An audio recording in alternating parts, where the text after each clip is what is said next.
Excuse me, sir. I have a few questions for you. Another journalist? I didn't answer the first one, so piss off! I'm not a journalist, I'm a doctor. A doctor, you say? It's quite a rare breed in this part of town. Really? But still, here I am. Dr. Jonathan Rid, at your service. I'm Joe Peterson to some, but Colossus Joe to most. And I don't remember asking for your service, sir. May I ask what you do around here? I do whatever I want, and sometimes even more. Now sod off. According to you, physicians are scarce in this part of town. Why is that? Not familiar with this neighborhood, are you?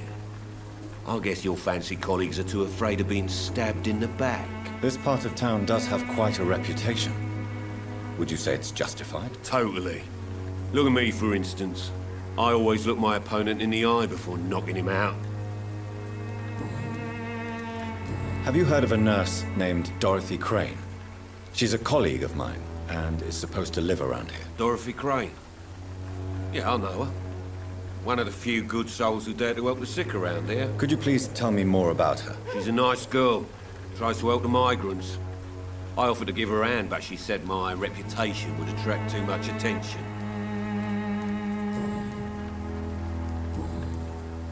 Goodbye, Mr. Peterson.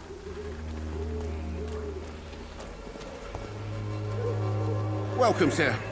Please, take a browse of my wares. I am Dr. Rid. I would like to ask you a few questions, if you don't mind. Doctor? Interesting. I'm Barrett Lewis. Usually I don't have time to waste with talk, but at this hour of the night I can hardly refuse. How is business around here? Business? I have no business. Between this racket, theft, and customers getting scared, I'm losing money every day. I see. Sounds like you blame someone in particular for your situation. It's no secret Joe Peterson spends his time harassing merchants. But with me, he's trying to put me out of business once and for all.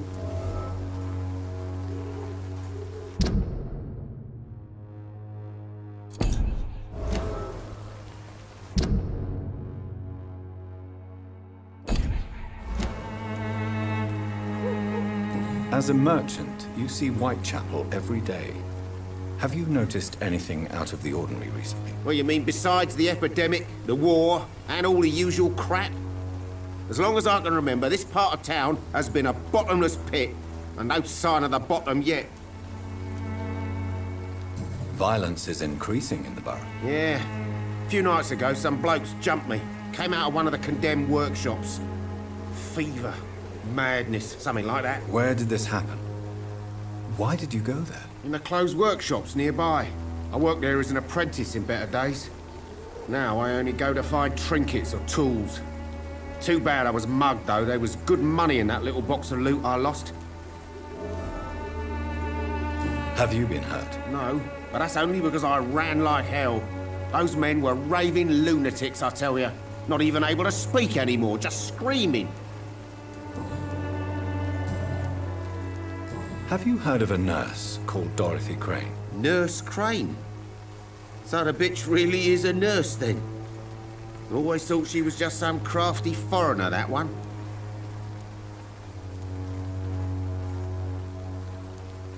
So she's trying to help her fellow immigrants.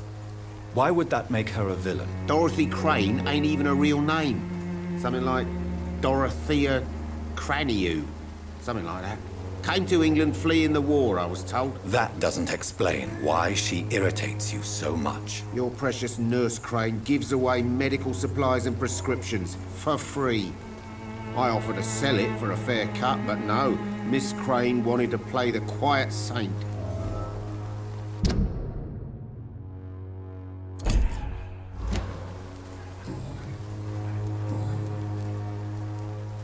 Goodbye for now, Mr. Lewis.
shit!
This could be the box. A love letter from Jo Peterson's wife, addressed to Barrett Lewis. Who should I give it to, I wonder?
Come on, Barrett, you know the game. You pay for peace of mind. Can't you just look the other way this week, Joe? You again? What do you want this time?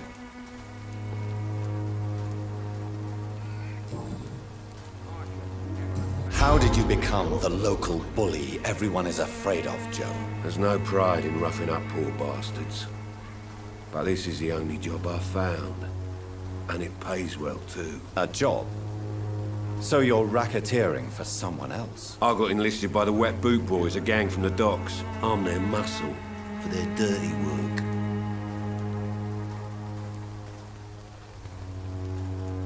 Most people don't become thugs when unemployed. This is a choice you made. I don't care what you think, sir. I do what I have to do for my own reasons, and that's that. I'm not sure Mr. Lewis would agree with your by all means necessary philosophy, sir. Oh, do you really think he's the poor victim here?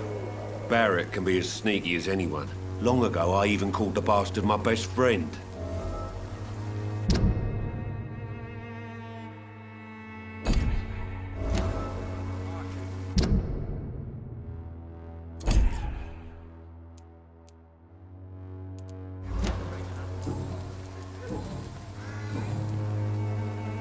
I think the documents in this box could be of some interest to you. Really? Where'd you get it? I found it in an abandoned building nearby. I thought you might want to keep these letters. Let me see. Letters about my boy. Thank you, sir. You do not appear surprised or pained by this. Surprised about what? Harry's my son, I'm his father, and that's all there is to know, don't you think? Yes, I suppose you're right. Here's a little something for your trouble. And to remind you to keep your mouth shut about all this.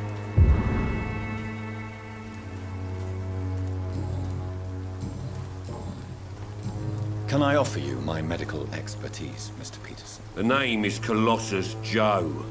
I don't get sick. Goodbye, Mr. Peterson. Fancy buying something, sir?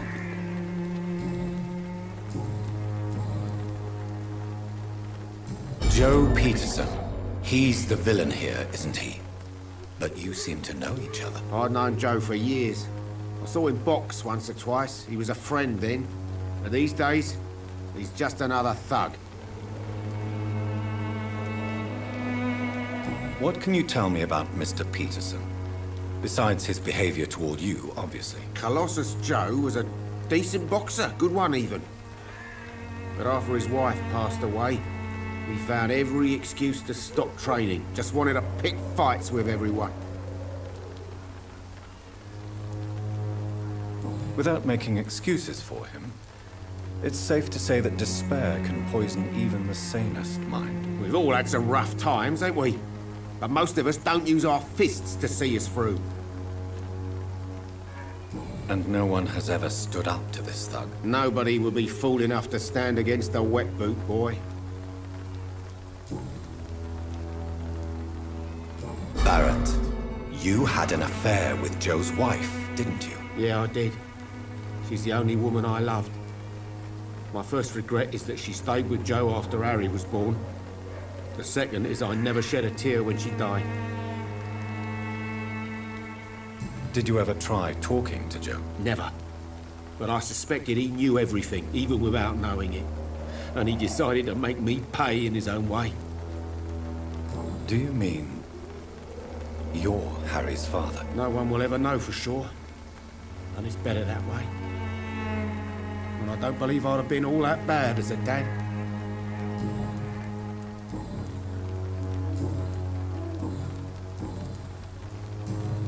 Goodbye for now, Mr. Lewis. Fancy buck. You never... Do you need help, sir? I only need you to purchase something from my shop, sir. Goodbye for...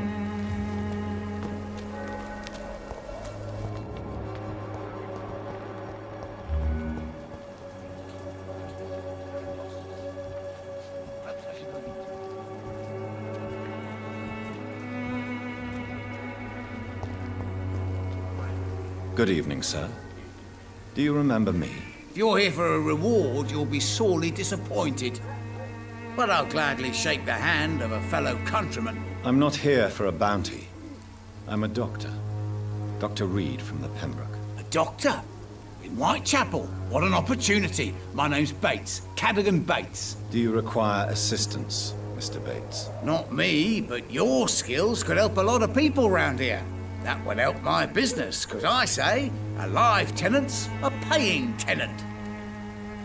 Since I took an oath to help people, can I be of assistance? Well, seen better days, that's for sure.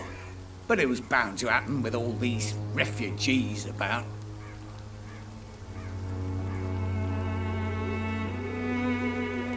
I will... It's unusual to see someone so happy around here, especially considering the current situation. Why should I be sad now? There've always been wars, disease, tragedy. There always will be. That's an unusual way of seeing things in these trying times. I don't see why I should shed a tear for another man's woes. I'm healthy, and I intend to stay so. What help could I possibly be to your business? That's simple. I already get good money from all those fleeing the war. Can you imagine what they'd be willing to pay if I could offer medical assistance too? Mr. Bates, do not make me regret saving your life in this quarantine zone. I understand, Dr. Reid, you're from a good family. Don't want to get your hands dirty. That's fine. I'll be happy to act as your middleman.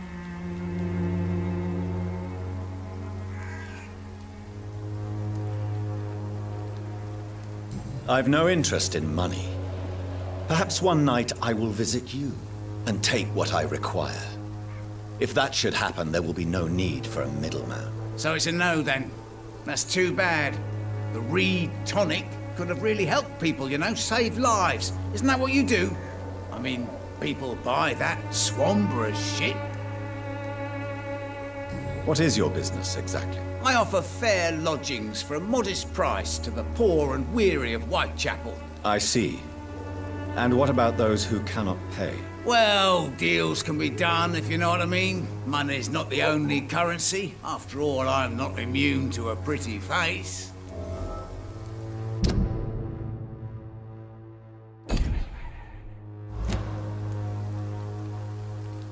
In other words, you take advantage of these poor lost souls. Begging your pardon, I thought you was a man who could appreciate the complexity of the modern world. Things ain't just black and white, you know. Tell me, what's your honest opinion of the increasing violence in London? People are just beginning to discover what we've always known. This city's rotten to the core. They just took their bloody time to wake up and notice it. What do you mean? People are acting like the violence is news. But it's always been savage down here. It just bubbles to the surface every now and again. I'm looking for Dorothy Crane. She's a nurse. What can you tell me about her? Dorothy Crane, bless her soul. I really should thank her someday. Tell me truthfully, why are you so thankful? By keeping my tenants alive, she's making me a rich man. Every month they live, it's more coin in my pocket.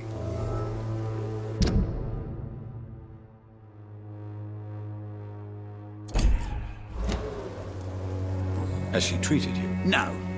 When I need a checkup, I'd go to a bloody doctor, not some back alley clinic full of sick foreigners.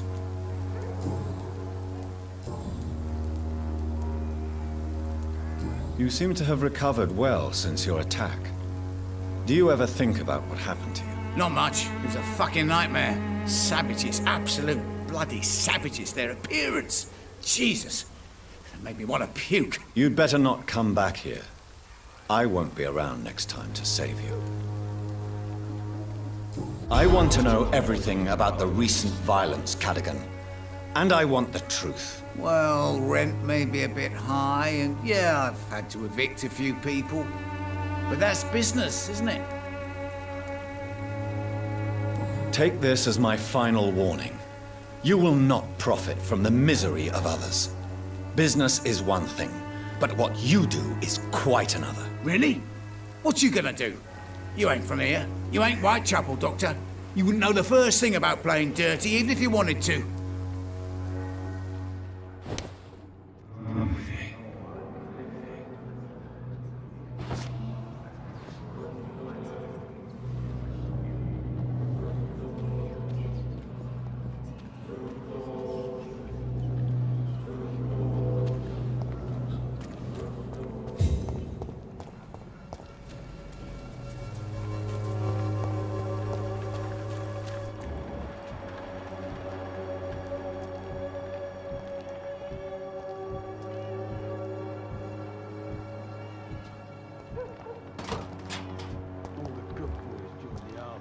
Scum turned criminals.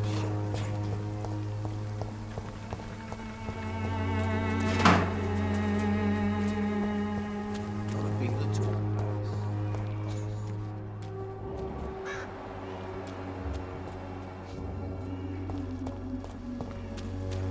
Distribute flowers.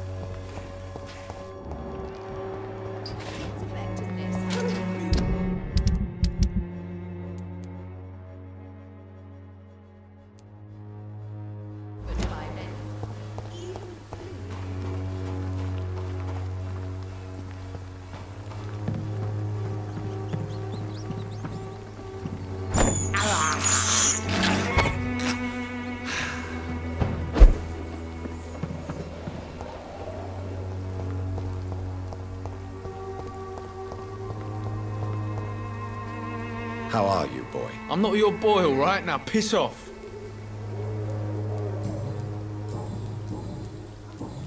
Do you need assistance? Please.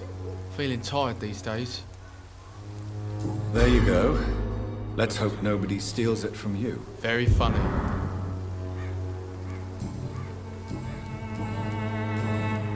Goodbye, young man.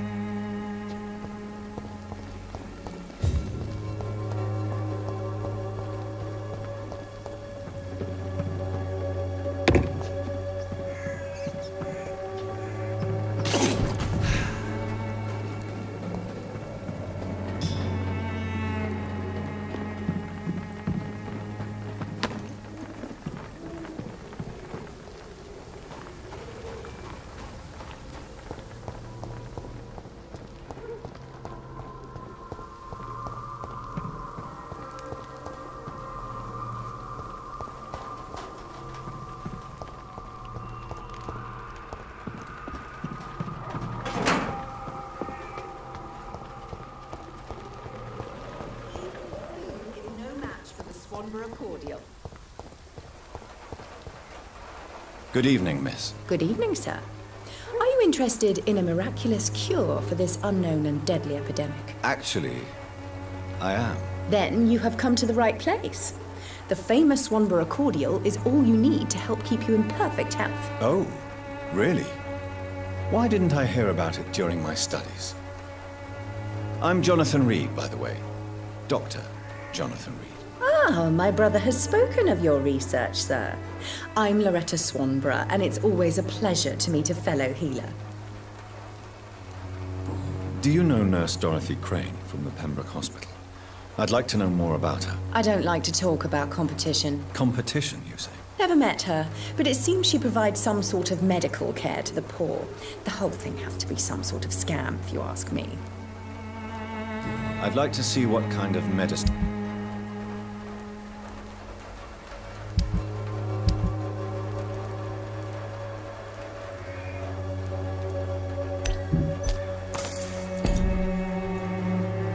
Goody. Tell me, who intrigues you most in Whitechapel? The region itself is something to see, but I would say Camellia the mute florist who gives away her flowers. What do you think of the locals? Most of them are afraid or desperate. They all come to me eventually for my remedy. Is there anyone I should avoid? Cadogan Bates, without a doubt. The bloody bastard remorselessly exploits poor migrants as soon as they get here.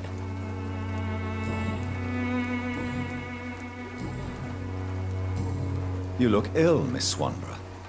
I wonder if your concoction will do the trick. I'm perfectly fine, thanks to my miraculous elixir. You, on the other hand, look pale and tired, Doctor. Goodbye, Miss Swanborough. Perhaps we'll talk again.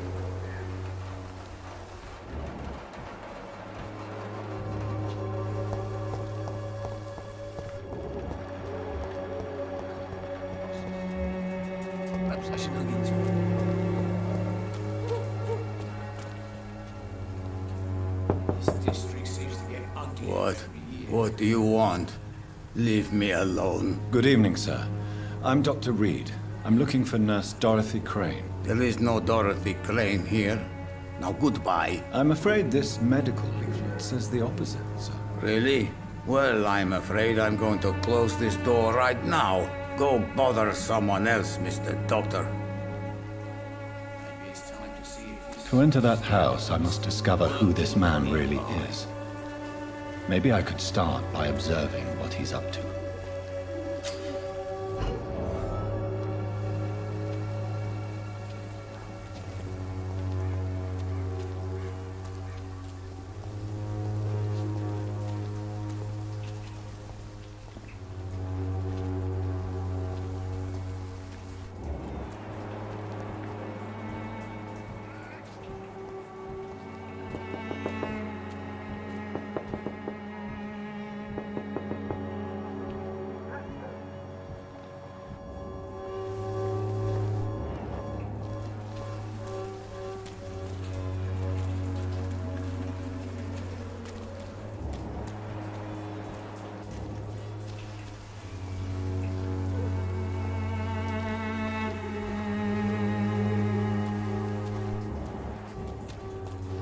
Distribute flowers at this hour of night.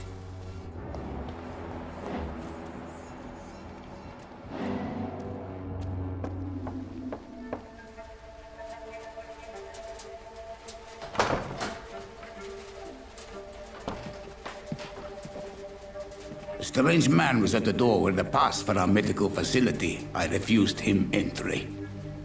Darius, how could you know he didn't need our help? His clothes were too finely tailored to be for Whitechapel. Perhaps just a friend of that stray poet who is always about. Richard Nithercott? No, not of the same cloth, this man. I suspect some machination from that journalist. Clayton Darby. Is he still asking questions? Yes. I saw him drifting around St. Mary's Church. I swear he is tracking me just downwind.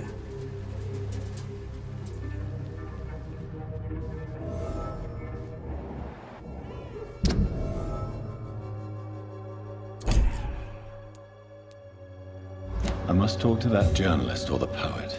They must know about Darius. Nearby the church they just mentioned.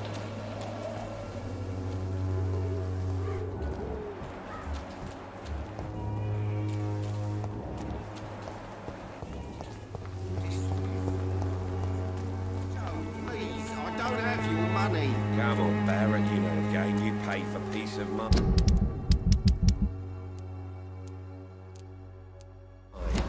Can't you just look the other way this week, Joe? Come on, we can sort it out, right? You are blinded by your false faith, imprisoned by your daily routine, unable to see the true... Forgive my interruption. Do not apologize, my son. Father Tobias Whitaker is always happy to teach mortals about the incoming Armageddon. I am Dr. Jonathan Rid, and I just have a few questions. A scientist? You are much more lost than I thought, my son. Don't you fear getting sick yourself? I've been touched by God's grace. I am perfectly healthy. Do you know Nurse Dorothy Crane from the Pembroke Hospital? I'd like to know more about her. I don't like the liberal ideas of nurses, but I especially abhor that Nurse Crane you mentioned. So you're not exactly a fan of Florence Nightingale's work. But nurses are essential for modern healthcare. Nuns should be the only women allowed to take care of male patients. It's obvious only they have the necessary moral fiber. Why do you hate Nurse Crane more than other nurses? Before coming to London, she was a member of the communist resistance in her country. That's what happens when you let a woman get involved in politics.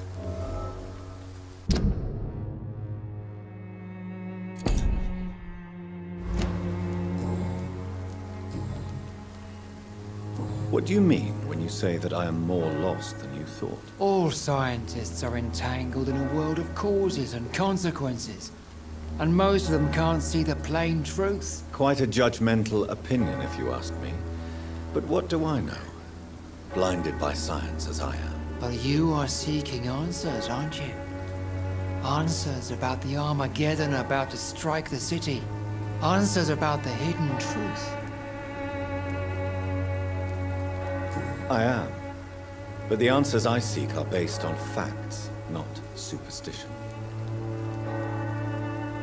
What do you mean when you say that I am more lost than you thought? All scientists are entangled in a world of causes and consequences. And most of them can't see the plain truth. Quite a judgmental opinion, if you ask me. But what do I know? Blinded by science as I am. But you are seeking answers, aren't you? Answers about the Armageddon about to strike the city. Answers about the hidden truth. Well, I suppose I can spare a few minutes listening to your so-called truth. As a doctor, you must be aware of the decimating epidemic. But let me tell you that this so-called Spanish flu is just the beginning of the end. What do you mean? The beast is finally revealing itself, corrupting the flesh and the heart of men. With my own eyes I have seen them, those minions from the abyss. Really? And what would be your answer to this biblical threat? We must fight the disease before this legion outnumbers us. But not with scalpels and microscopes. No. What is left then? Cleansing fire.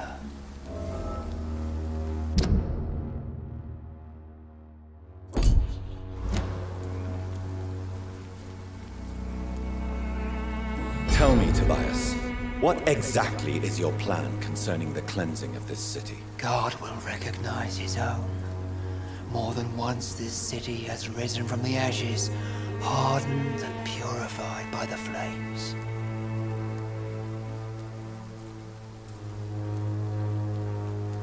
Fire is just the instinctive answer of a caveman facing something he does not understand. This is the 20th century. Your lack of faith is predictable. But my task is to convince rational minds like yours to see the light. This is God's will. You're mad and dangerous. You're nothing but a soulless butcher. A small-time Torquemada.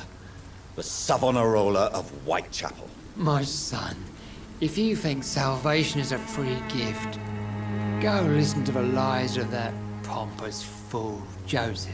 Joseph, a fool? Vicar Larrabee of St. Mary's Church. While he continues preaching his fraudulent redemption, more and more people die in the streets.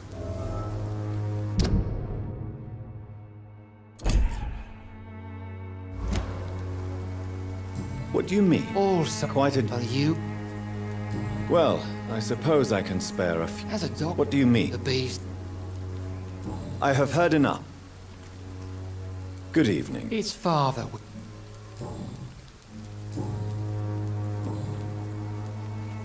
Have you any friends? Any family left in these terrible times? No. But I have a disciple I see as my son. He is so devoted. I sent him to preach the good word in the heart of this corrupted city. Where did you send him? I sent Samuel to the Stonebridge Cemetery, where the pestilence and evil grows night after night. You sent him on some preaching crusade during the epidemic. As a true believer, Samuel will fear no evil while he walks through the valley of the shadow of death. I have heard enough for tonight. Goodbye.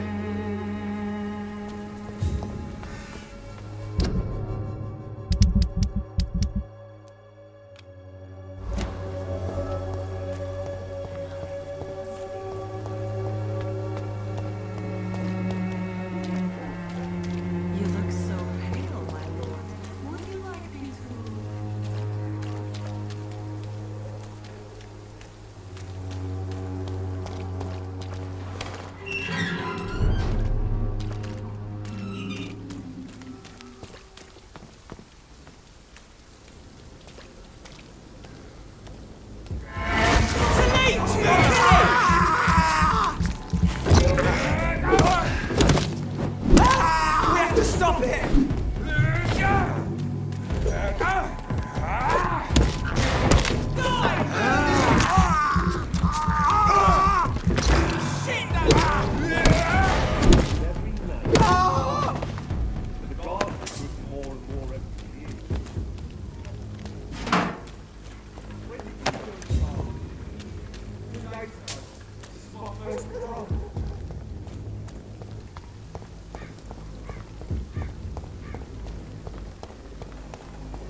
at it!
Let's pin him down!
Are you all right, miss?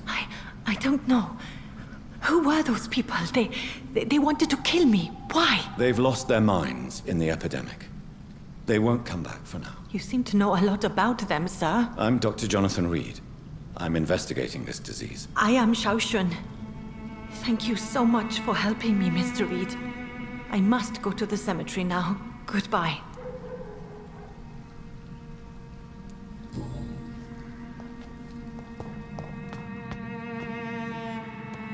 Carnage. Is Father Whitaker's disciple among the bodies, I wonder? This man's far too old to be Samuel. No. By the look of his clothes, this man's a docker. Samuel isn't here. I had better follow the blood trail.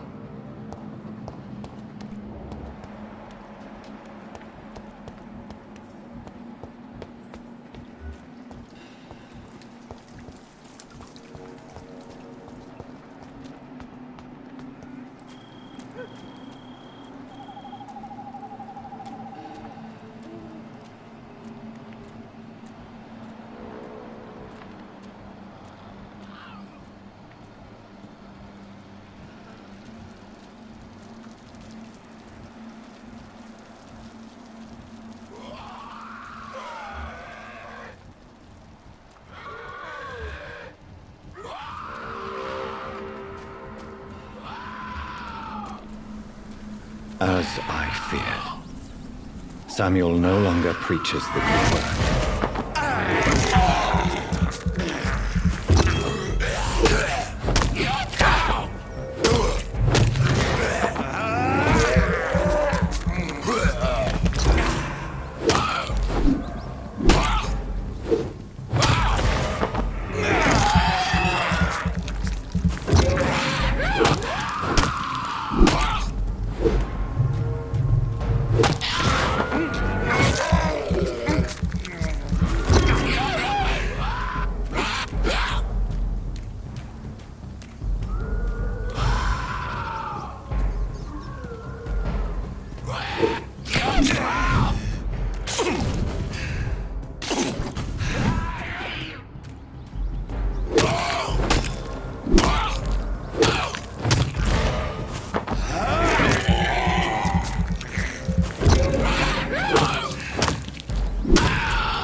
it, boys!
Please. I fear no.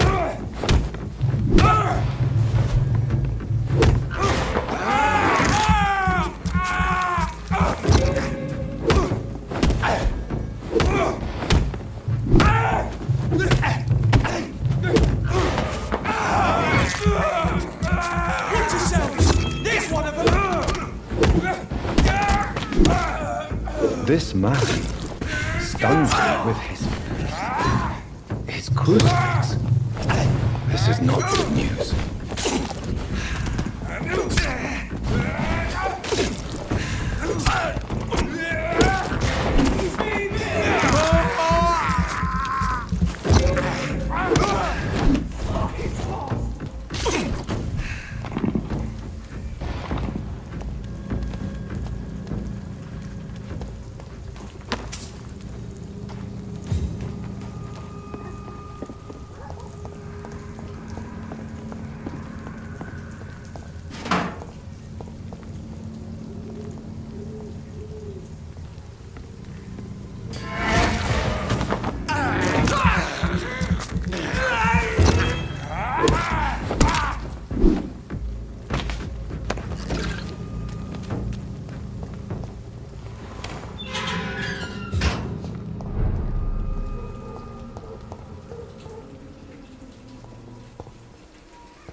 And trickery. Good evening, Mr. Whitaker. It's Father Whitaker, my son. So, are you still lost in your rational delusions? I have found Samuel, your disciple. I am afraid I have bad news. I already expected the worst. He should already have come back. He is dead, isn't he? Yes, he is now.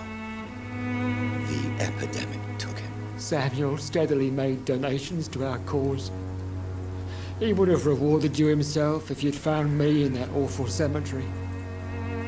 Please accept this money. Your disciple, Samuel, stole from the dead in Stonebridge Cemetery. I have proof of his crime and proof of his death. No! Samuel was the best of us. So devoted, so zealous. He gave all he had for the cause. He tirelessly preached the good word.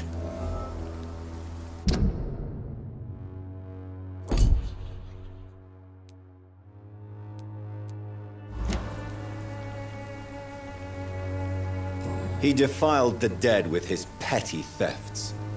That's how he financed your misguided crusade. Think what you will. When this city is saved, he will be praised for his devoted fortitude. He walked boldly into the mouth of abomination.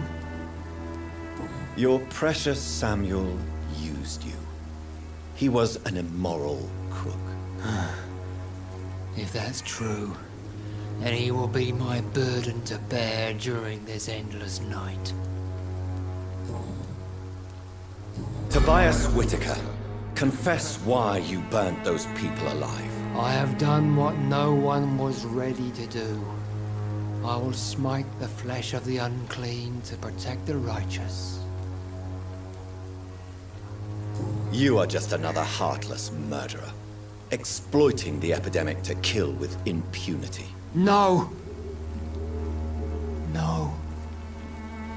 The only way to contain the spread is to strike at the source itself. The proliferating sick.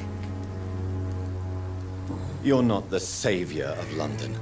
You're just a glorified sadist. I take no pleasure in this awful cleansing, Dr. Reed. I am only driven by the thousands of innocents I save each night. Why did you send Samuel to the cemetery, Tobias?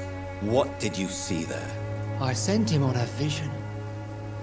A dream of a dreadful and laughing queen covered with blood, sleeping with the dead and feeding on the fear of the dying. A laughing queen dressed in blood. Tell me more. This epidemic is her feast, the announcement of her return. Against her, science is no more than a child's toy. But who is she? She is the mother of harlots and abomination of the earth. She is Babylon, drunk on the blood of the saints. Why did you send... I sent him on a vision. You sent a... Good evening. It's far.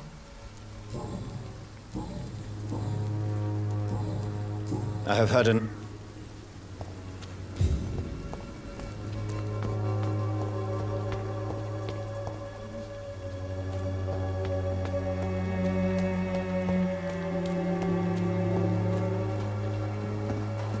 Excuse me, sir. Are you familiar with this part of town?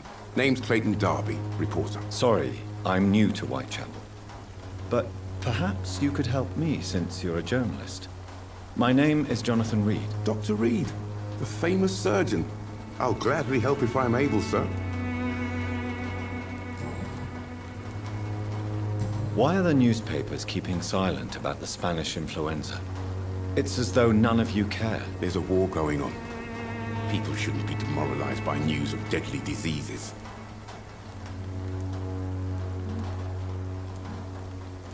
I served in France. Our top priority must be to put an end to this butchery. This war must stop now. Sir, streets are a battlefield too. An invisible and untold war is going on, and it must be stopped. What is a journalist doing in this borough after sunset? He goes where none of his colleagues would dare to go, to inform the country.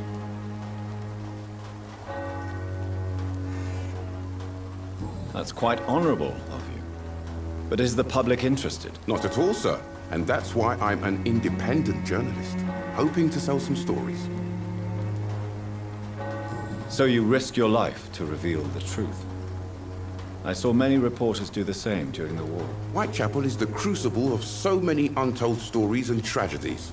I want people to know them.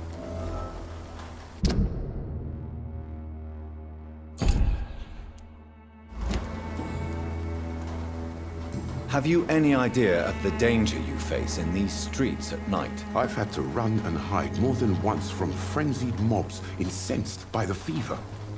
Do you think the flu is really responsible for this, Doctor?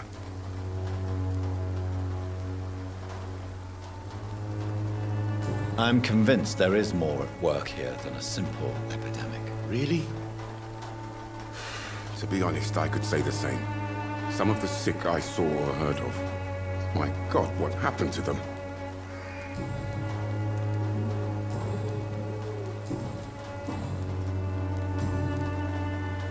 I heard you're investigating an underground medical dispensary in Whitechapel. What do you know about it? Not much, I'm afraid. They are wary of strangers, and I'm not really an acquaintance of theirs. Why do you care?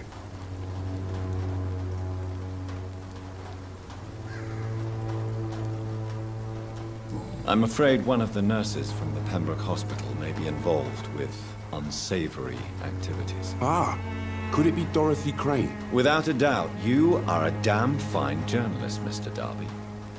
What do you know of her accomplice, a man named Darius? I don't know much about the man. He's very cautious. Never goes out. Doesn't seem to have any friends or family. He has no relatives at all? No. Except for that strange man, a poet named Richard Nethercott, who sometimes comes by. Darius would never let him in. Where can I find this Mr. Nethercott? He spends most of his time lurking around Whitechapel, talking to himself or declaring verses. These days, you can usually find him behind the church. He never goes out? No. A few days ago, he unexpectedly did. I followed him, but it was just a ruse to keep me away from his house. Really? How do you know? He went to the nearest mailbox, but just before posting his letter, he ripped it up and threw it away.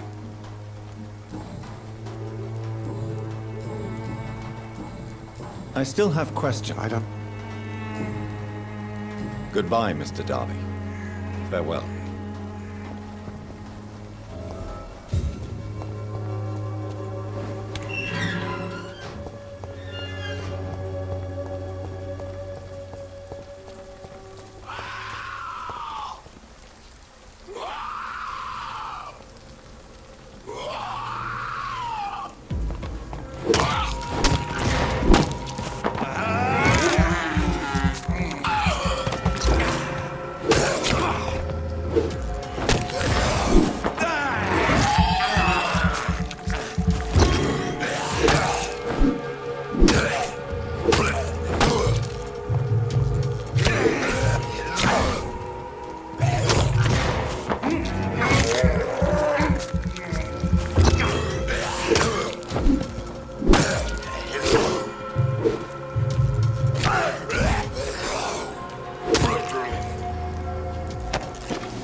Some of us come to this world already touched by grace. Good evening, sir. I'm Dr. Reed. I would like to ask you a few questions. Please be my guest. Although I may not be the best informant regarding this part of town, my words speak about that which the eyes cannot see. Really? Are you an artist of some kind? I'm a poet, sir. Richard Nethercott, at your service. May I ask what you're doing at this hour of night, sir? Do you live here? Not at all. I'm just enjoying the pleasure of a quiet walk. Though night talks are always preferable, if you ask me. Especially with strangers. But are you not afraid of the epidemic? Oh, why should I? I see some equity in the Spanish flu.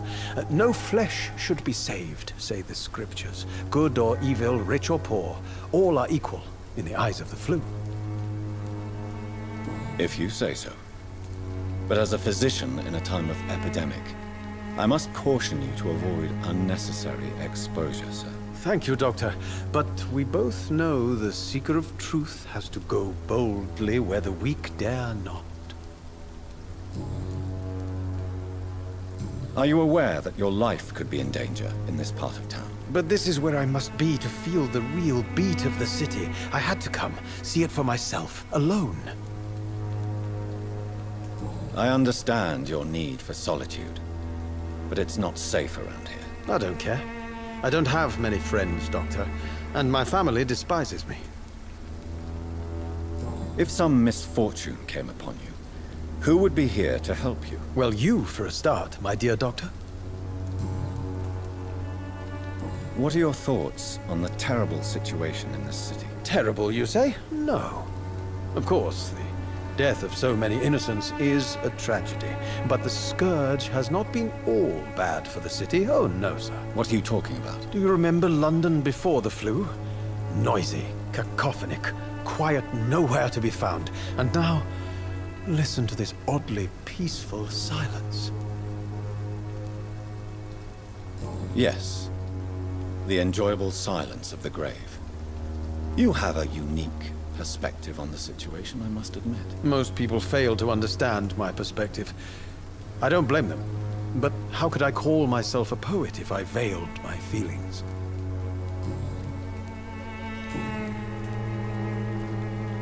Tell me, Mr. Nethercott, why seek inspiration in Whitechapel? The place is not beautiful per se, but how to explain it? Stirring and challenging. Do you not think it a little morbid? On the contrary, sir. Whitechapel is full of life, full of beauty. Just like my dear muse, the wonderful Camellia. What can you tell me about Camellia? Not much. And that's the beauty of it. She can't speak, you know. She's a locked mystery who exhales kindness and sweetness.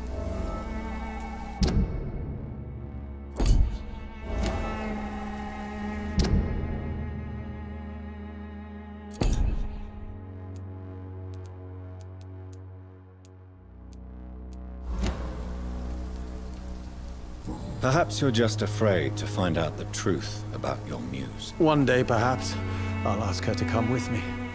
But will she still be my wild flower of Whitechapel if she moves uptown?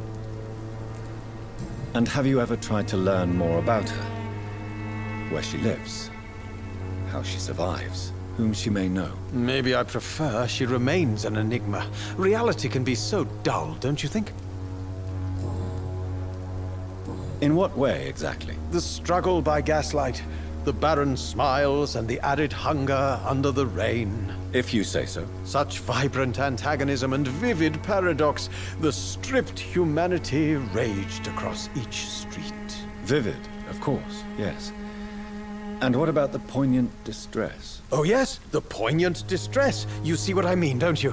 That's what I want to write about, and that's what Whitechapel is made of. Did you know the mute florist is a member of a secret society? No, I didn't. But I thank you for this information, sir.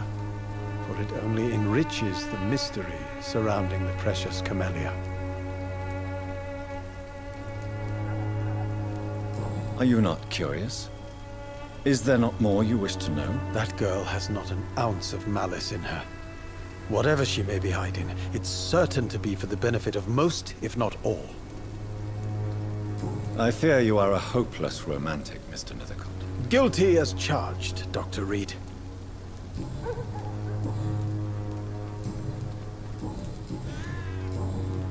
May I ask you a few questions about the district? Extraordinary part of town, is it not? I'll be glad to help you, if I can. I'm looking for Dorothy Crane, a nurse who lives in this vicinity. Dorothy Crane. Oh, I love the name. The Crane of Whitechapel. Sounds very mysterious. But, sorry, no, never heard of her. What can you tell me about an old man called Darius? Darius Petrescu? Yes, I know him. At first, I thought he was only a small publisher. I invited him to publish my work, but his reaction was pretty clear. Not interested in your talent? Darius is an old political activist who takes delight in printing tracts and lampoons. Those communist activities only require mediocre writing skills.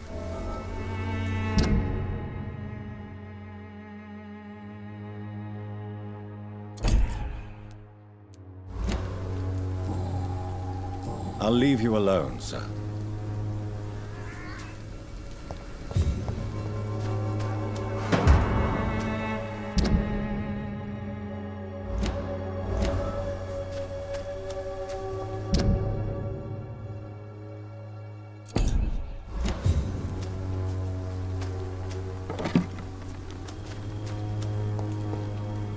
Good evening, Mr. And good evening to you.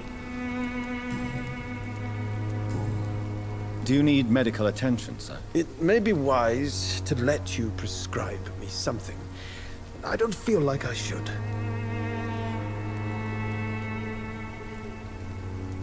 I will see you later. You don't really make a living from your scribblings, do you, Richard? No, sir, I don't. I work so hard. I put all my time, my energy, my devotion into the precise carving of words. Still, you don't seem to suffer from poverty. With thanks to my parents, actually. I'm afraid I would not be able to live on my own without their help. You seem embarrassed. Someday I hope to proudly offer my first publication to my parents. Until that day, I'll remain the failure of a son they have to support.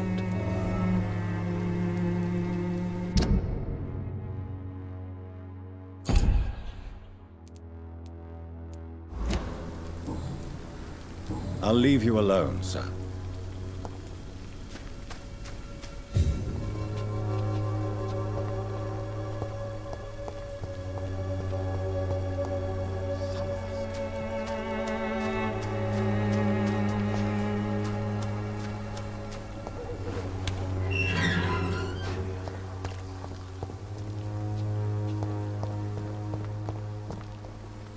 Good evening, miss. I'm Dr. Reed. I'd like to ask you a few questions. I know what you're thinking. A tall stranger who meets a girl in the street at night. It reeks of the penny dreadfuls. But I mean you no harm, truly. I know you understand what I'm saying. Your silence has nothing to do with you being mute, does it?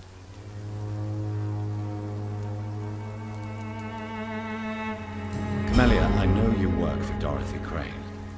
Please tell me about her secret dispensary. A stubborn and mute comrade. Nurse Crane and Darius Petrescu have been clever. Tell me about Richard Nithercott. I understand he is quite fond of you, Camellia. Very well. Goodbye, then.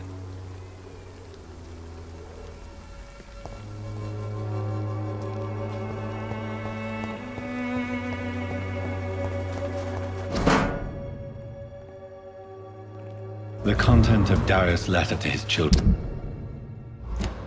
could give me more leverage to enter. Darius is a bit less of a mystery now. It should not be that difficult to incite him to let me in.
Hello, young man. I'm Dr. Reed, and I would like to ask you a few questions. May I enter, please? Sorry, no, sir. My father does not like people entering our house, you see. Your father is worried about you, boy. He asked me to look for you. So my father actually worries about me, then? Okay, then. Come on, then. I'm Harry, by the way. Is there only pain and suffering in this world?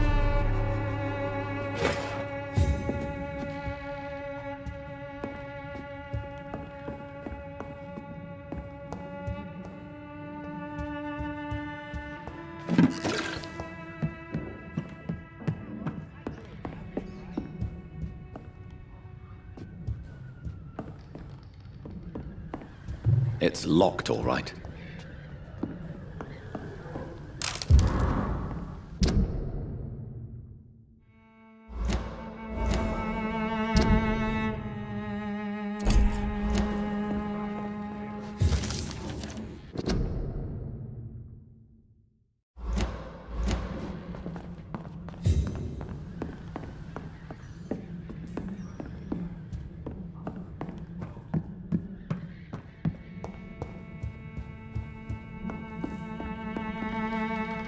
So, may I ask you a few questions? I'm not bothered. What could be worse? How do you feel? I'm fine. I mean, it's not easy every day, but I'm fine. I'm just tired of being sick all the time. If only I could be tough, like... Well, you know. Speaking of which...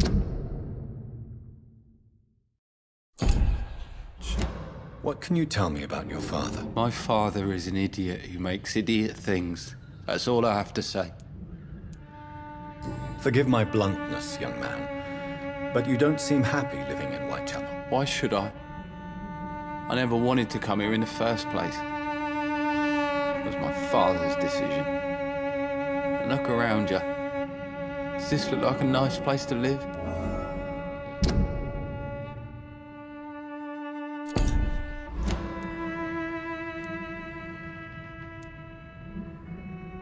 I'm sure your father did his best when he found this house. Times are tough for everyone, young man. That's exactly what my father says. Harry, you should be grateful for what you've got. I wasn't even consulted when we moved here. If life here is so terrible for you, why don't you just leave this place? Have you ever spoken to your father about it? I don't go outside. It terrifies me so. I went outside once without my father noticing and I saw terrible things. Bloody and frightening things. So that's why you stay at home all day? For fear of the epidemic? I'm not afraid of disease or death, Dr. Reed. It's the living I'm afraid of. Do you need any medical help, young man? Yes, I do. I feel so tired.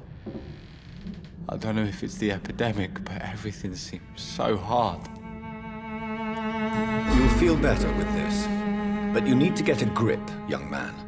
Medication alone won't cure melancholia. I'm not sure I'm happy with the idea of living long in a world like this. But I thank you for your concern, sir. Do you know Nurse Dorothy Crane from the Pembroke Hospital? I'd like to know more about her. Yes, I know her. She came here to examine me when I was very sick. She said I should go out more.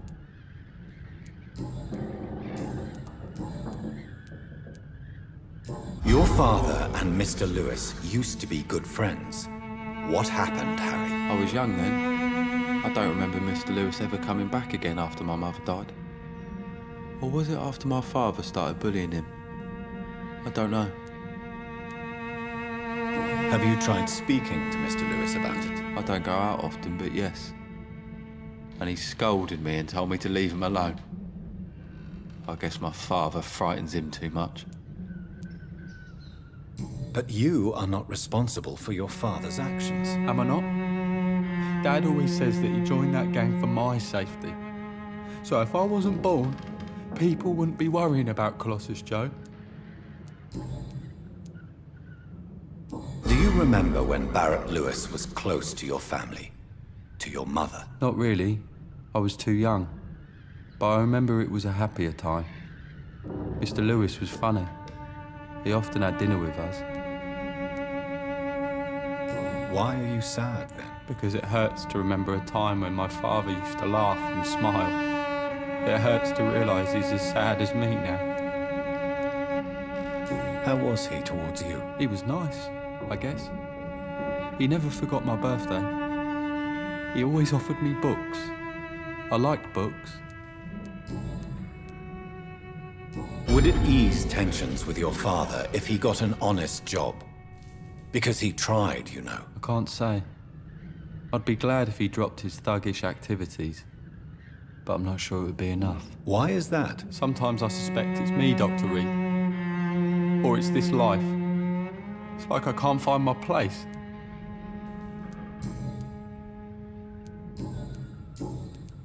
Goodbye, young man. Take care of yourself.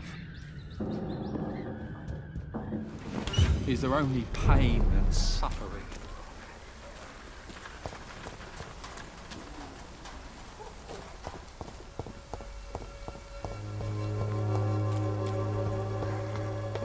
I'm cheap and... Don't be shy, handsome. What can Christina do for you? I'm not looking for what you're selling. But I'd like to ask you a few questions, if I may. I'm a doctor. Dr. Reed. All right then, but be quick. Though I usually get paid when I open my mouth. Do you know Nurse Dorothy Crane from the Pembroke Hospital? Anything you can tell me about her would be helpful. I don't know her, but I know her name is Dorothea Crăciunescu. She came from Romania like me and many others. You seem to respect her. Dorothea helps the sick people of Whitechapel. Everyone should respect that. Christina, have you been examined? The epidemic is spreading fast in London, and you could be exposed, or expose others. I don't like doctors or hospitals, but I don't like you asking questions. Considering your line of work, I assure you it is only a matter of time before you have health issues. If it is going to happen, it will happen. Right now, I need money. That's what's important. You can put your own life in danger, that's your decision. But what about your clients? If you're contaminated, you will put them in danger too. And you think that would worry me? If you knew the men I deal with, their health would not be what you'd worry about. Clayton Darby claims he will expose the crisis in Whitechapel to all of London. Do you believe him? I believe Clayton's courage will erode with time, until he finally leaves Whitechapel to start another fight somewhere else. Why this skepticism? How can you speak about starvation if you've never been hungry? Or about poverty? Or anything else you have never suffered from? Are you talking from experience? I've seen your type come here to get a good fuck in a cheap room or a dark alley before going back to their fancy houses in the West End.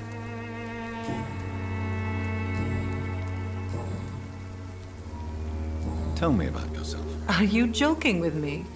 People don't usually come to see me for conversation. I have no interest in your work. I am, however, curious as to what led you into this career. Short story. The war, exile, and England.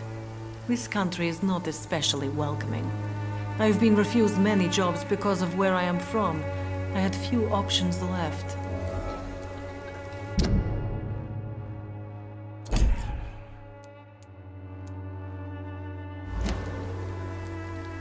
I always thought I was the master of my own fate. But now I know we don't always have control over our lives. I don't judge you. You know, this money is not only for me. I have good reasons to need this money quickly. But it is not your concern, Doctor. Goodbye, miss. Take care of yourself as best you can. There is something going on in this district. I don't know what. Like a secret.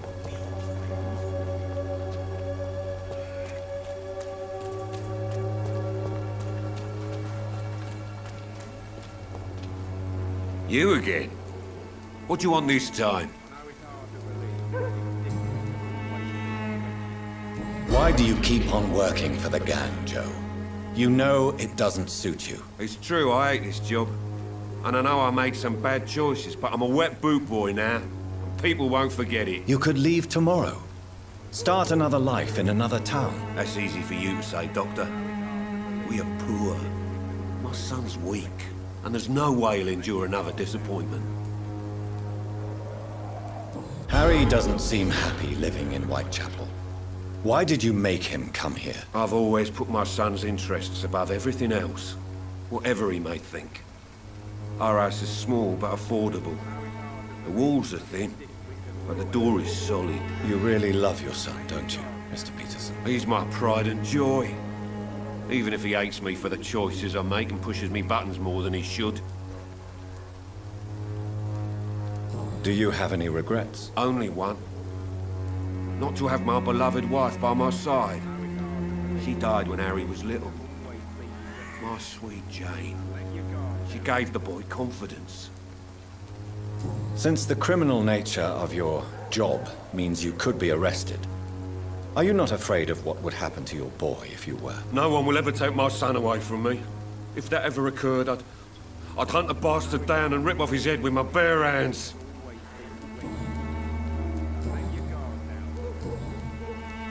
According to you... Not for this total. Goodbye, Mr. Peter.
Come on, Barrett, you know the game. You pay for peace of mind.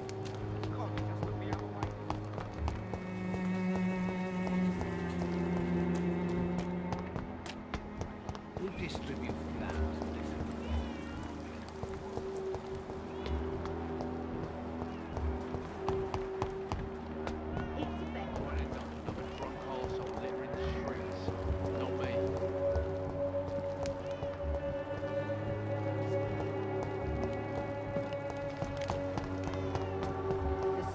Cordial can be the answer to all your problems, as long as you have the money.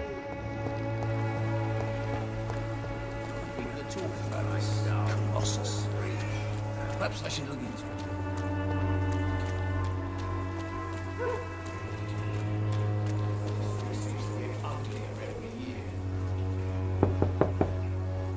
Mr. Petrescu, just 1 minute, please. You again? Go away. Sir, wait. Stop this nonsense. I know Nurse Crane is here. Shall we speak man to man, you and I? All right. Speak up. Don't you see we're on the same side? We fight to help the poor, sick, and abandoned. I'm nothing like you, Mr. Doctor. Yes, you are. You too believe in providing medical care without charge. You know what we have to sacrifice to make the world a better place. I have to admit your words have conviction. All right, I'll let you see Dorothea. Don't make me regret this, though.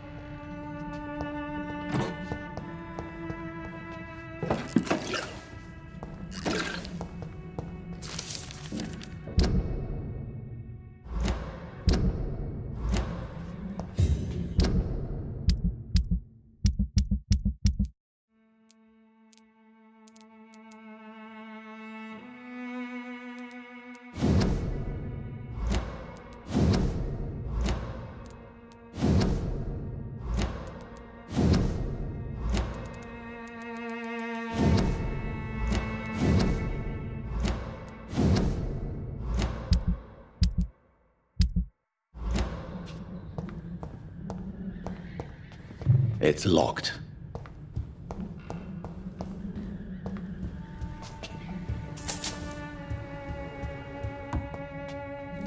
If you want to talk to Dorothea, you must go across the courtyard and take the stairs. We've not been formally introduced. May I ask your name and occupation, sir? I am Darius Petrescu, I'm here to keep snitches and spies away from Dorothea. And I also run this little print shop. So Dorothy's real name is not Crane? Like myself and many people in this area. Dorothea is from occupied Romania. That's all you need to know. She seems important to the community. More than you can imagine. The West End does not want to hear of Whitechapel's misery. Dorothea is one of the few doing something about it. Did you refuse to publish Richard Nethercott's previous works, Darius? Yes, his manuscript is as pompous as he is starched.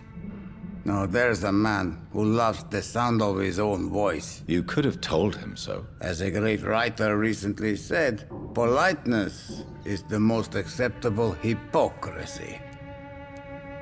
Tell me everything you know about Camellia, the mute florist. I do not believe in the afterlife, Doctor, but I'm almost convinced Camellia is an angel. She volunteered to give out our medical leaflets.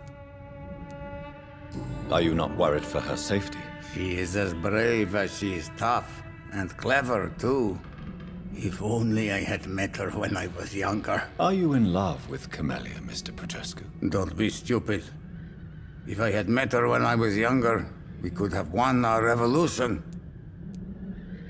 Who is she, really? Do you know where she's from? She's not from around here, that's all we know. Camellia is not even her name. It's her favorite flower. You say she has no close family? Well, there's that awful poet who constantly follows her around like a lost puppy. A good man for sure, but a very poor writer. Tell me everything you know about Camellia, the mute florist. I do not believe in the afterlife, Doc.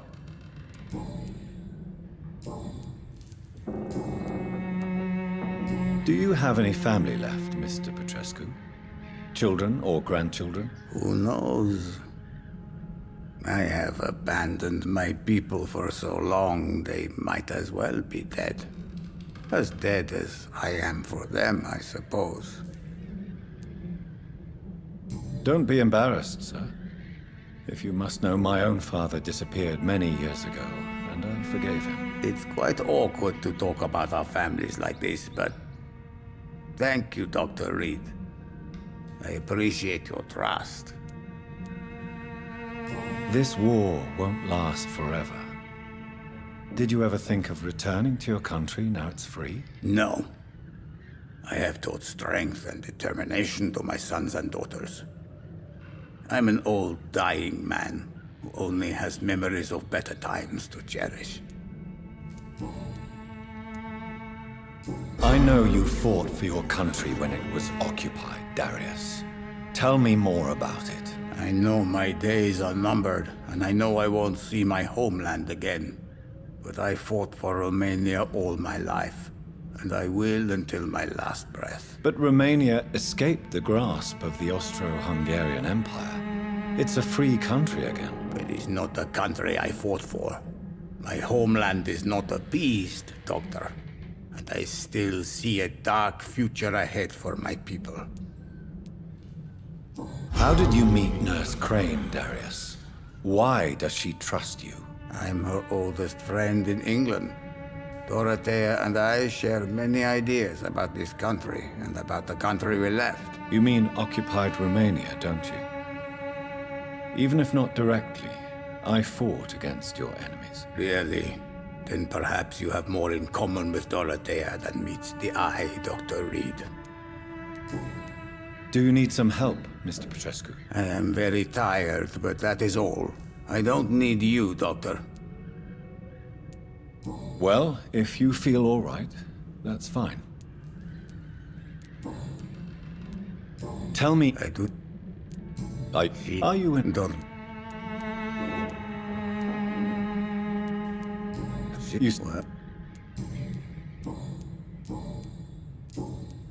Goodbye, Mr. Petrescu.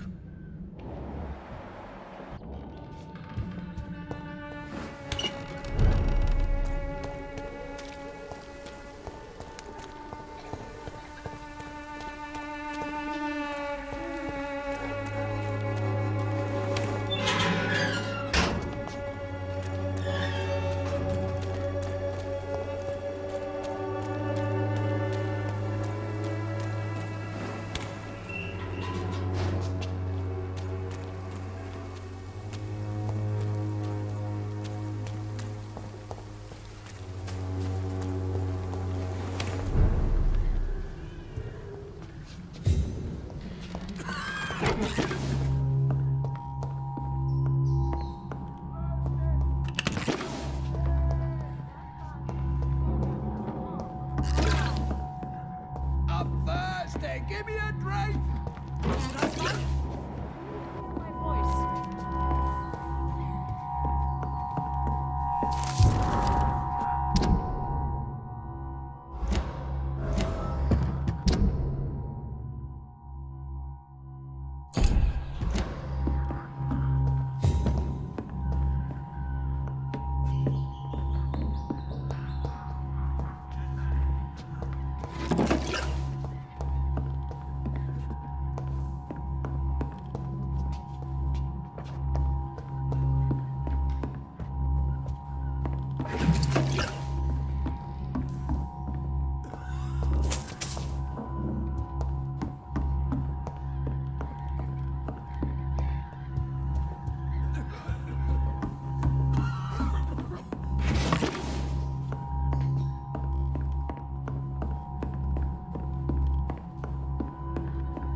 What do we have here, nurse? Patient Raz Van Vasily. High fever running on 3 days. Complaints of dizziness, muscle aches, and head pain. Diagnosed with influenza. Treatment?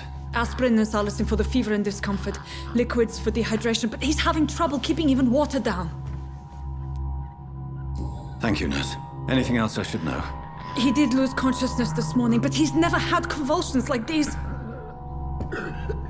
He's not convulsing, he's choking. He's not getting any air. Scalpel! Hand me that scalpel! What can I do, Doctor?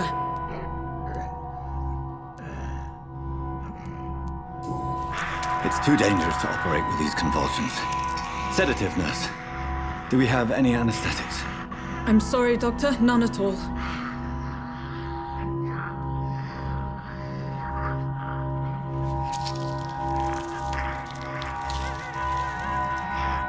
I need to perform a tracheostomy.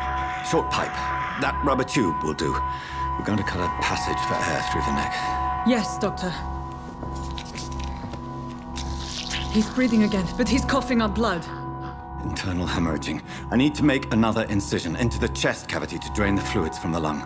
Prepare another tube. A thoracostomy. Doctor, we've nothing to fight the infection. We need an aseptic environment.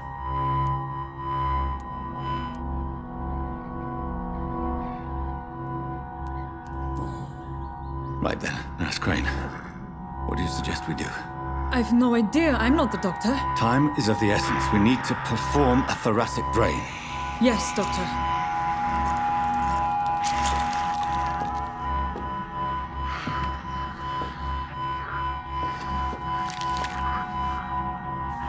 He's still bleeding, Doctor. I'm losing his pulse. The drain must have punctured the intercostal artery. There's too much blood. Are you all right, Doctor? I can't see.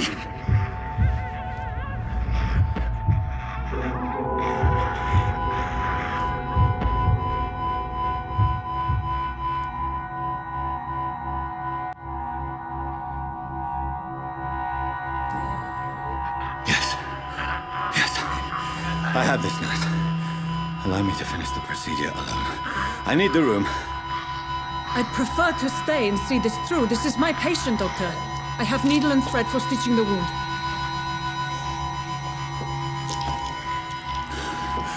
Good. The stitches are holding. How's he doing? We're losing him. We've lost his pulse. He's dying, Doctor!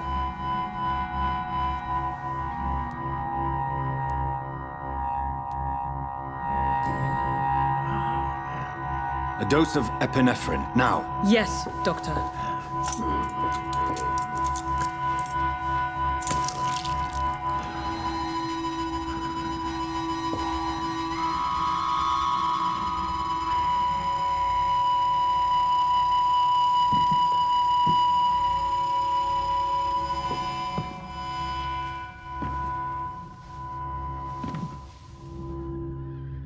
We've lost the pulse.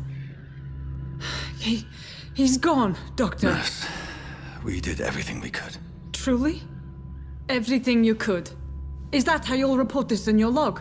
Is this how the war went? Piling up one poor corpse beside the next? This was not an influenza-induced seizure. I've never seen symptoms like these on the continent.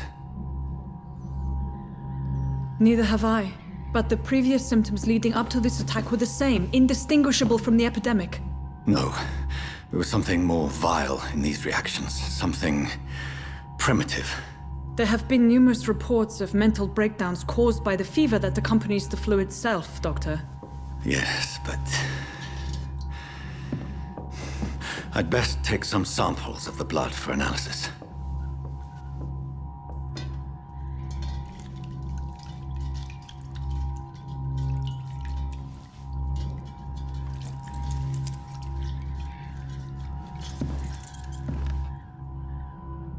I doubt you're here to test my bedside manners.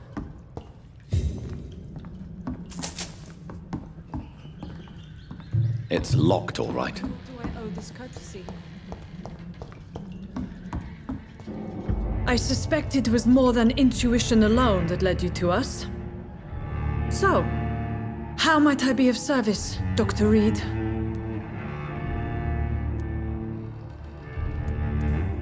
Your heart might be in the right place, but you can't carry on with this blackmail. For God's sake, Dorothy, it's extortion. It's a serious crime. Doctor, you think your warnings scare me? I've stolen and plied, blackmailed and lied, but what else am I to do? I'm all these people have. But why Lady Ashbury? Why her, of all people?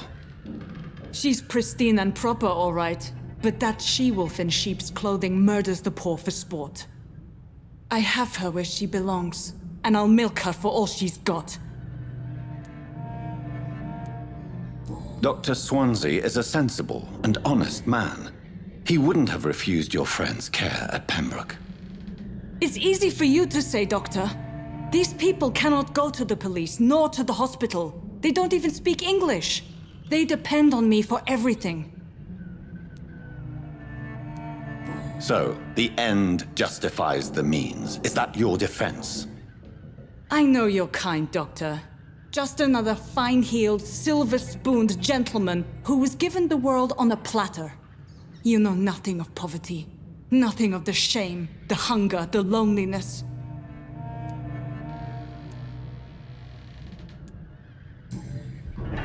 You've convinced me of the sincerity of your actions and their noble justifications.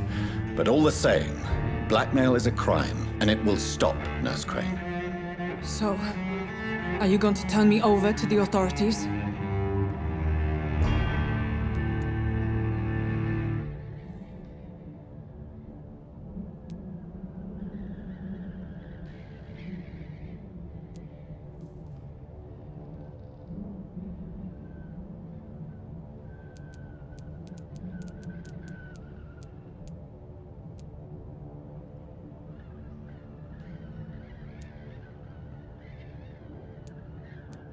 Listen very carefully, Dorothy.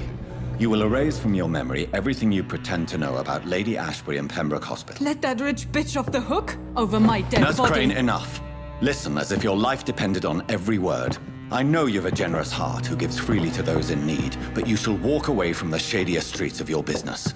I will never abandon... Dorothy, the discussion has come to a close. Your clandestine activities in the Resistance are over. Let it go. I'll let it go. Yes. All gone.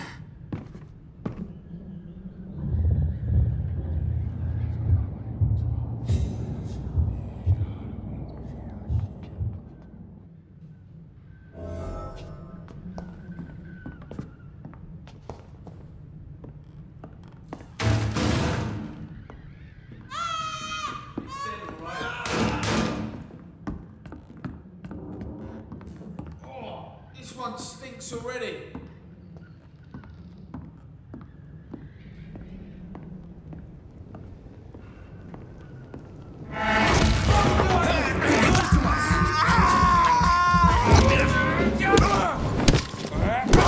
That's gonna hurt.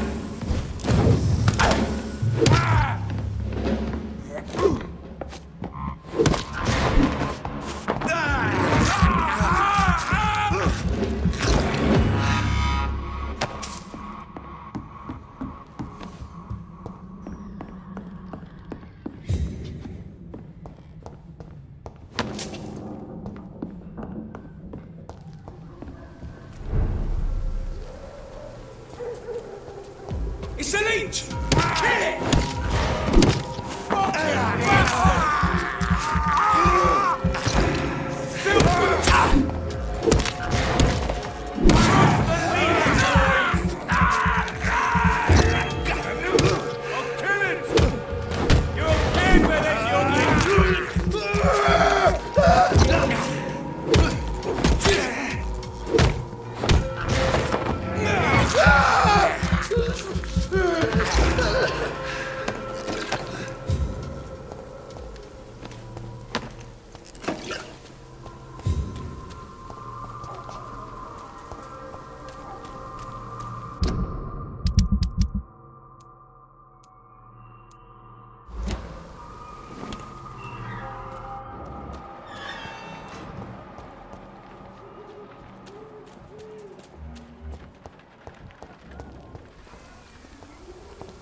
Problems.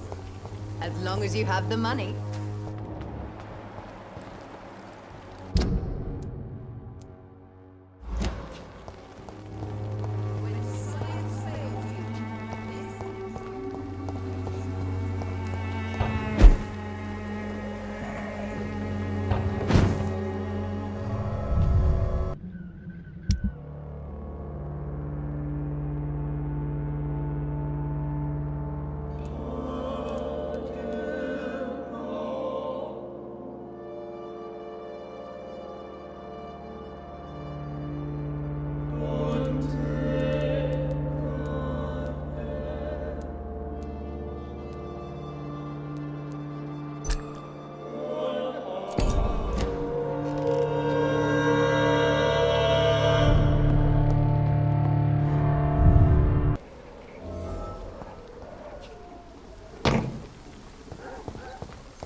Change your mind. Do you need any assistance, Miss Popper? It depends on the price of your medicine. I am shocked that you would think I am that sort of man. Forgive my suspicion. I'm so used to liars with good manners. Thank you, sir. Goodbye, miss. Take care of yourself as best you can.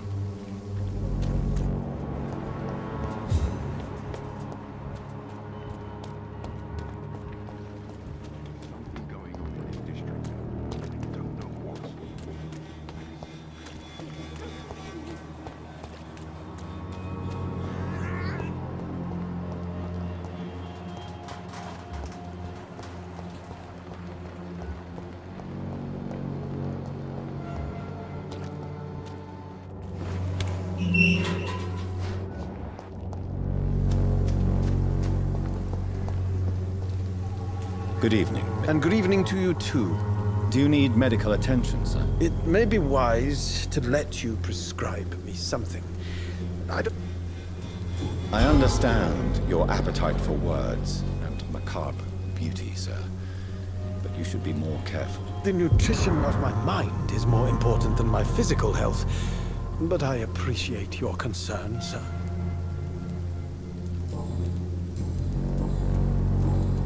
I'll leave you.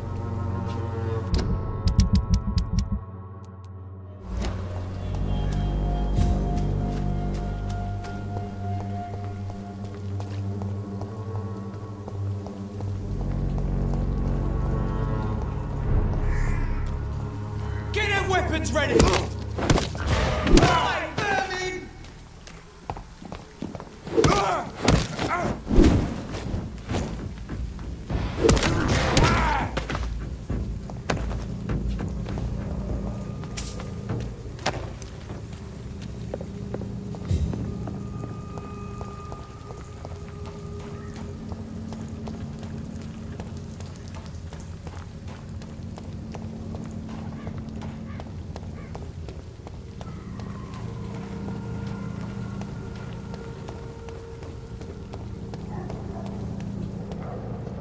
the leech, boy!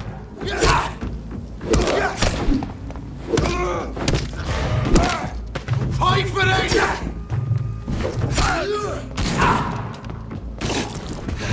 Mine! Fuck!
Human blood.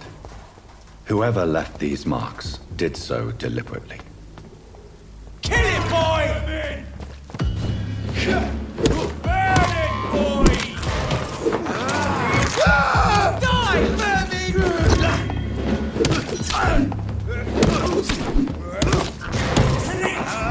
Die,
Dear God!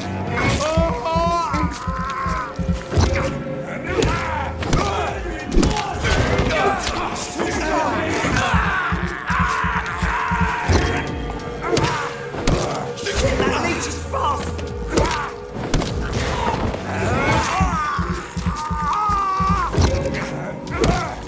Filthy piece of shit! Oh, Christ!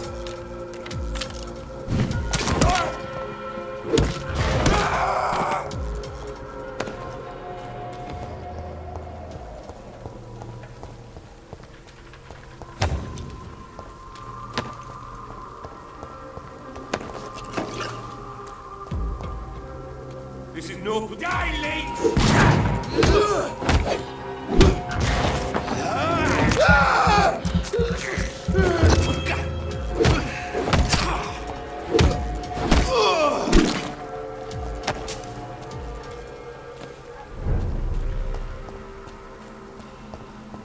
Get them weapons ready! We're fast! Mine! I'll take it! Oh my God! Take a breath of this!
Are you all right, Miss Shun? My name is Xiao Shun.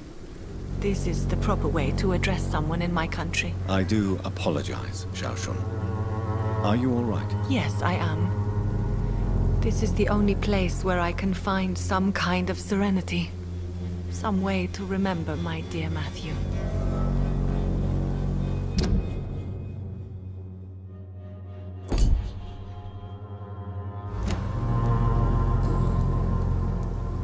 Tell me how your husband died, Xiao Shun. Matthew died of the Spanish flu, like so many others. It's a mundane cause of death these days, but for me it meant the end of the world. At this time, there is so little medical science can do to defeat this terrible epidemic. I'm truly sorry. The worst thing is not his death, even if it tears me apart. The worst is not to have seen it coming, to have lost him so quickly, even before realizing it. Did he hide his condition from you? Matthew was a smiling type, a happy sort. Everything that I am not. Did he laugh at his death to come, or did he not realize what was going to happen? I'll never know. The Spanish flu may be the worst disease mankind has ever faced. Why are you blaming yourself? You don't understand. I didn't know he was so sick. I didn't realize the gravity of his situation until it was too late. As harsh as this sounds, we are all equally vulnerable to this awful disease. It can take the strongest man in just a couple of days. I never said goodbye to Matthew. We never realized how bad it was. We laughed about it even. He always made me laugh. Now I don't have enough tears to shed. Are you on your own? Do you have any friends or family who you could be with? I have family and friends, but I need to be here alone. One day maybe I'll go back to them, but not now. I need silence, and I need sadness.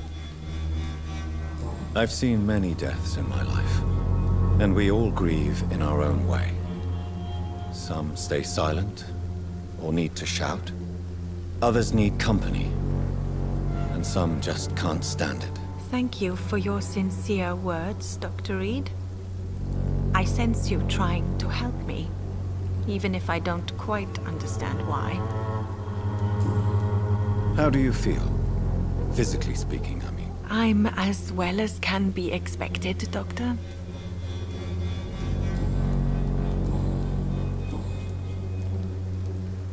You realize you can't stay here forever, don't you? Eventually, you'll have to leave the cemetery. Why? Why should I go? Since this is the only place I can find peace of mind. But you're not dead. There is a difference between visiting the dead and staying with them. You sound like you're no stranger to the pain I feel. Let's just say, I too have a good reason to visit cemeteries at night. Please accept my condolences for your loss then, Dr. Reed. Are you a doctor yourself?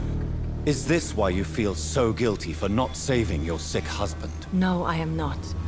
But I still need to blame someone for Matthew's death. And who else, if not his wife, who did not see it coming? I'm a physician, one of the best in the country. But I was unable to save my own sister, Mary. She died in my arms. Why tell me this? Is it supposed to make me feel better? No. But I wanted you to know that you have done nothing wrong. Unlike me. May I ask what caused the death of your sister? You could say she was also killed by a terrible disease. A disease I have sworn to fight and cure, no matter how long it takes. Thank you for sharing that with me, Dr. Reed. Maybe it's time we start to rebuild our lives, you and I. You should go home now. I think you're right. Cemeteries are for the dead, for they need silence too. Thank you for your honesty and your wisdom, Dr. Reed. Thank you for your company, Xiaoshun. Take care on the way home. Maybe I'll see you again in Whitechapel. Goodbye for now. Goodbye for now. So many new graves.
I would ask you to avert your eyes, sir. Or did you not know it was rude to stare? I knew it. Speak up, Dr. Reed. I like a man who speaks his mind. You killed him. He trusted you. And you killed him. Spare me your sarcasm, Jonathan. You are but newly born in this world.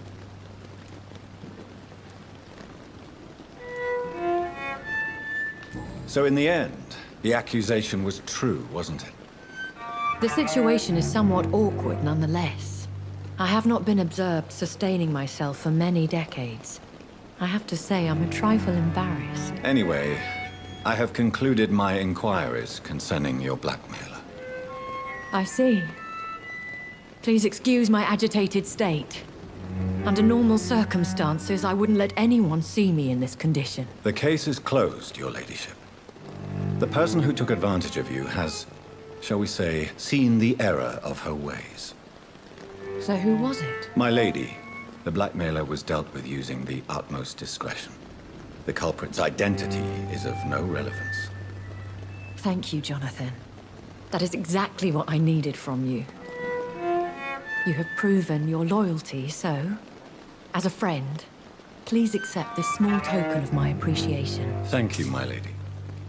If you have an inclination to learn more about vampires or your current situation, I will be glad to aid you in your quest for knowledge. I've been hearing a voice talking in my head. Is this some kind of insanity? It feels like the voice of the vampire that created me. Hush. Tell no one this. It would be unwise to talk of such things amongst British immortals. Speak no more of your maker. How could this cause offense? Only the powerful immortals can mentally call to their progeny. No vampire or hunter will sleep easy, knowing that an unidentified elder is stalking the streets of London. Excuse my forwardness, but are you my maker? Me? Goodness, no. Only a foolish immortal would create a progeny without taking precaution, and I'm no fool. A vampire? Is that what I am? What we are? Such a crude word, defined by penny dreadfuls and drunken hacks. No. You are now an Ekon, and that you shall remain. Are you an Ekon too? Yes, I am. We are the closest thing to what man refers to as vampires. Forget what you think you know about us. So we are Ekons. How can I identify us amongst other vampires? How to put it? All Ekon are vampires. But all vampires are not Ekon. We are but a branch of the immortal tree. I don't understand. Why was I created and then left for dead? That is a question only the one who made you can answer. It's not normal practice. I doubt even if you find him, he will answer you, considering how cruelly he treated you. So me being a vampire could have been a mistake. I very much doubt it, Jonathan. Contrary to the legends, it is not as simple to make another vampire by just biting someone. I'd like to avoid creating another vampire by mistake anyway. Tell me, how is it done? The process is dangerous. It could even kill your potential progeny. If you did decide to sire an offspring, they must drink of your blood, Jonathan.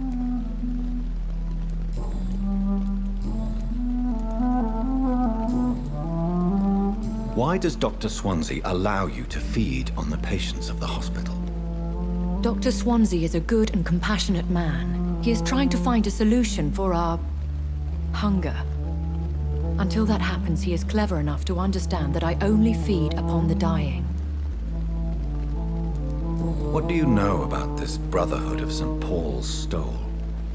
The Brotherhood is well known amongst London vampire society.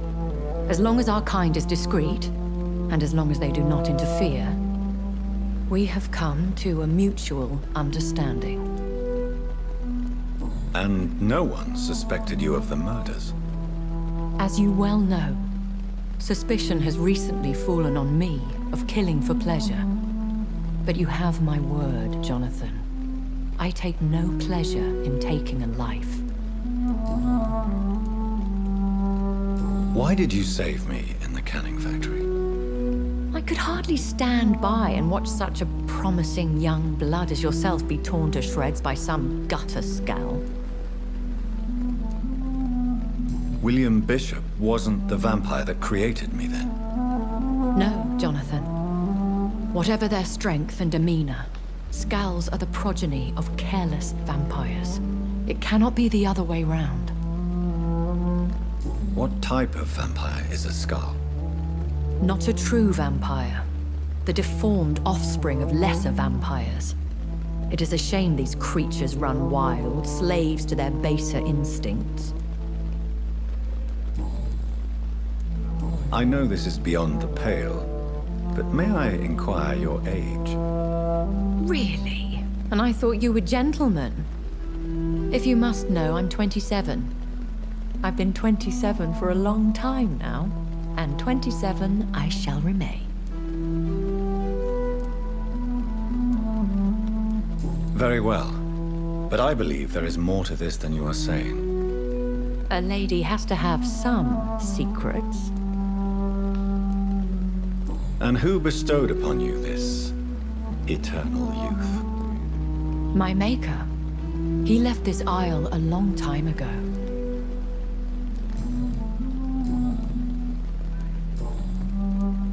I've been away from London and England for 3 years. This isn't the city I remember. Things have gone from bad to worse here, Jonathan. I've lived in this city for a long time, and I've never seen it like this. The Spanish flu has hit London that bad? Yes, but it's not just that. I've heard things. Things I've not heard for a very, very long time. There are whispers in the shadows. Something far worse than the Spanish flu is here in the city. What is it you fear? Fear has long since flown this form. But there is something malevolent circling us. I feel fear is merely waiting in the wings.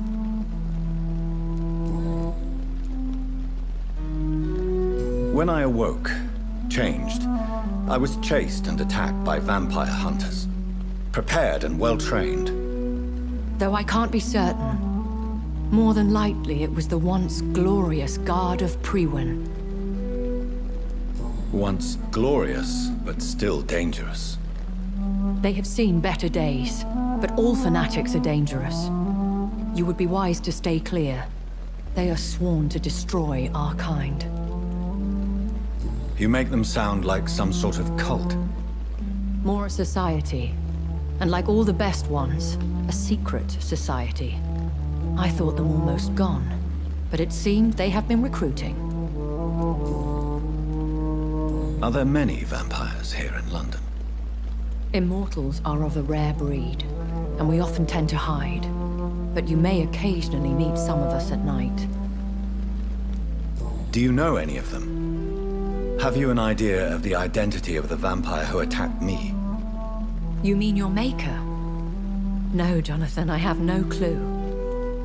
But I fear he or she is as careless as cruel. To let you discover your new condition by yourself. What do you mean? Every now and then, you may discover an immortal in the deep of the night. But we are a rare and reclusive breed. Our progeny is almost never accidental. Will they all be as affable as you, my lady? I do not see why not. But remember, even the shark smiles before he bites. That sounds like a lesson from experience. Vampire politics are as intricate and sometimes tedious as a game of chess in a gentleman's club. I've learned from experience it is best to decline to play. I bid you farewell, for now, my lady. I must quickly analyze the blood I took from Nurse Crane's patient. And I thought last summer's epidemic was